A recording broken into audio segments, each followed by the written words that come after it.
E aí, já parou para pensar o que acontece quando a cidade inteira vira uma tela? Pois é, o grafite faz exatamente isso. Transforma aqueles muros cinzentos em verdadeiras galerias de arte a céu aberto.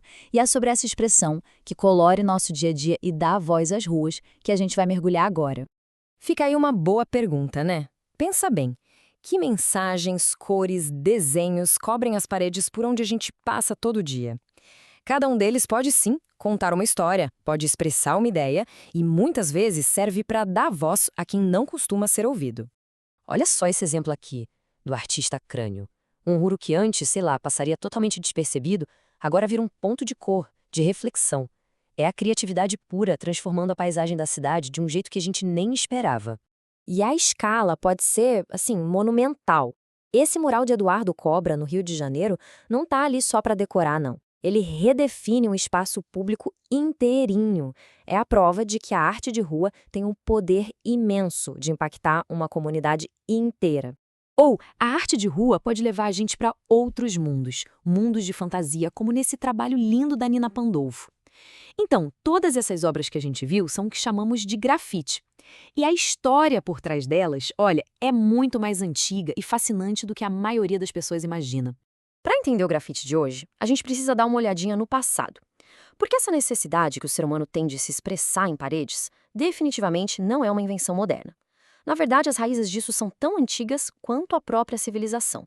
A própria palavra já nos dá uma pista. Grafite vem lá do italiano graffito. Os antigos romanos, olha que louco, já tinham o costume de escrever e desenhar com carvão nas paredes das construções, para deixar recados. Essa linha do tempo é super reveladora. Começa lá atrás, com os desenhos pré-históricos nas cavernas, passa pelas mensagens do dia a dia na Roma Antiga, depois ganha um tom mais de protesto político em Paris, lá em 1968, e aí, finalmente, explode como um grande movimento cultural nos anos 70 em Nova York. Foi aí que nasceu o grafite moderno que a gente conhece hoje. E foi nesse caldeirão cultural de Nova York que o grafite moderno encontrou, digamos, a sua turma, a sua família. Ele não nasceu sozinho, não. Fazia parte de algo muito, mas muito maior. A gente está falando do Bronx, anos 70. No meio de um monte de dificuldades sociais, a galera jovem dos guetos encontrou um jeito super poderoso de se expressar, de protestar e de criar a sua própria cultura. E foi assim que nasceu o movimento hip-hop, que se apoia em 4 pilares: o rap e o DJ na parte da música, o breakdance na dança e, como sua expressão visual, o grafite. Ele virou basicamente a arte que dava cara à identidade visual para todo esse movimento. Mas, claro, essa ligação forte com as ruas sempre gerou um debate enorme. Onde é que termina a arte e onde começa o vandalismo? Existe uma diferença, sim, e ela é fundamental para a gente entender o que é o grafite. A principal diferença está na intenção. O grafite é uma manifestação que busca ser arte, que tem um valor estético, uma mensagem para comunicar. Já a pichação é outra história, é considerada crime. O foco dela é mais marcar território de forma agressiva, sem uma preocupação artística e, o ponto principal, sem autorização nenhuma. Dentro desse universo do grafite, existem inúmeras técnicas, vários estilos. Cada artista vai desenvolvendo a sua própria assinatura, sabe? Vamos conhecer alguns dos mais comuns para a gente entender melhor. Um dos estilos mais básicos que tem é o throw-up. O nome em inglês já dá uma dica. É como se fosse algo jogado rápido no muro. E a ideia é essa mesma. Letras mais arredondadas, feitas com velocidade, muitas vezes só com contorno para ser o mais ágil possível. Olha aí um exemplo clássico de um throw-up. Dá para ver a simplicidade e a velocidade nas formas, né?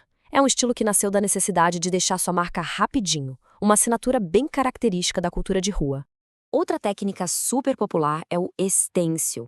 Aqui o artista usa um molde vazado, que pode ser de papelão, de plástico, enfim, para aplicar a tinta spray. Isso permite criar imagens com muito mais detalhes e também repetir essas imagens várias vezes. Nesse exemplo aqui, a precisão das linhas, a definição do desenho é tudo bem nítido. O stencil abre um leque de possibilidades para fazer criações mais complexas na cidade, porque dá para ter mais controle e detalhe.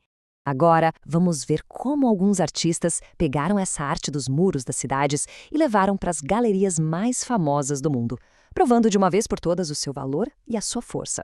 Um dos pioneiros, sem dúvida, foi Jean-Michel Basquiat. Ele começou deixando mensagens poéticas nos prédios de Nova York e acabou se tornando um dos artistas mais importantes do século XX, levando toda aquela energia das ruas direto para as telas. E o Brasil? O Brasil tem um lugar de super destaque nesse cenário. O movimento começou com tudo em São Paulo lá no final dos anos 70 e hoje os artistas brasileiros são aclamados no mundo inteiro, com trabalhos espalhados por todos os continentes. A gente tem gigantes como o Eduardo Cobra, com seus murais super realistas e coloridos, e a dupla Os Gêmeos, que são conhecidos no mundo todo por aqueles personagens amarelos, meio saídos de um sonho. Eles são verdadeiros embaixadores da nossa arte urbana. E claro, é impossível falar de grafite sem mencionar o misterioso artista britânico Banksy. Ninguém sabe quem ele é de verdade, mas a sua arte, quase sempre feita com stencil, é famosa pelas críticas sociais e políticas super potentes que ela provoca. Essa frase resume bem a filosofia dele. Banksy usa o espaço público de propósito para desafiar essa ideia de que grafite é vandalismo. Para ele, o muro é a plataforma perfeita para fazer todo mundo pensar sobre o mundo em que a gente vive. Então, depois de conhecer a origem, a conexão com o hip-hop, os estilos, os artistas, fica aí a reflexão. Da próxima vez que alguém vê um grafite no muro, qual será a mensagem que ele está passando? A arte está na rua e ela está convidando a gente a enxergar a cidade de um jeito novo.